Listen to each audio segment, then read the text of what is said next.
Est-ce que vous comprenez ce qu'on vous reproche quand on dit homicide, tentative, pardon, d'homicide avec préméditation?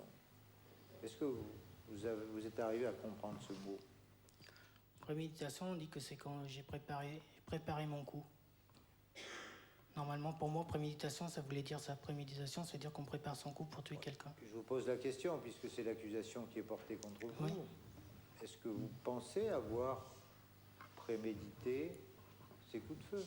Non, pas du tout. Je suis passé chez moi sur ces états de fait que je vous ai annoncés. Et j'avais nullement l'intention de le tuer auparavant et j'ai jamais rien préparé à ce sujet-là. Bien. Y aurait-il sur ce qu'on vient d'aborder des questions de mesdames et messieurs les jurés? La partie civile? Oui. Donc, pour être bien clair, aujourd'hui, Monsieur Breton, vous nous dites que avant cette soirée fatidique du 11 mars 2000, vous n'aviez jamais pensé à tuer Guy Girard? Non. Jamais? Non. Pourquoi avez-vous dit le contraire, exactement le contraire au service de gendarmerie? Ah non, moi j'avais pas l'intention de le tuer. Hein. J'ai la cote D13 sous les yeux, Monsieur le Président. Oui, et alors? Ou alors, monsieur dit que je n'ai pas supporté ce qu'il m'avait fait car j'ai la haine de sa trahison. Dans ces moments de haine, je pensais à le tuer. Il est exact que je souhaitais sa mort pendant ces moments de colère. Ouais, pendant le moment de colère. Vous ne parlez pas de la journée du 11 mars, Monsieur Breton. Que pouvez-vous dire? Moi, j'ai rien à dire. Moi, j'ai jamais voulu vraiment sa mort. Hein. Dans les moments de colère, j'ai dû y penser peut-être, mais... C'est la question qui vous est posée. Voilà. Exactement. Et aujourd'hui, finalement, vous pensez tous quoi des blessures graves, des risques vitaux qu'a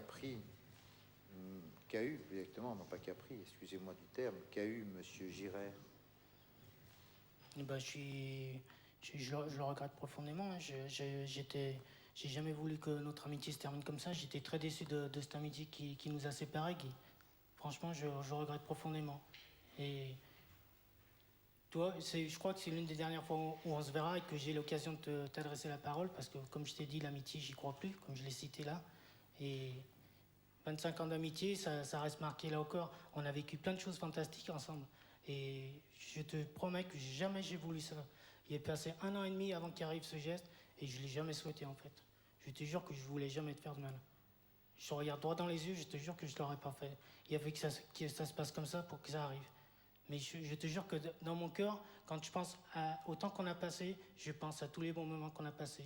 Le temps qu'on a fait de la moto, le temps qu'on a construit la maison, quand tu étais à la maison, que tu venais porter les brouettes, tu traînais les brouettes. Quand on a coulé de linteau chez toi jusqu'à 2h du matin, que t'en avais marre, qu'on tournait la bétonnière jusqu'à 2h du matin dans le brouillard. Je t'ai passé les sauts de béton, tu voulais arrêter, je t'ai dit on finit ton linteau, Hein? Et on a fini le linteau.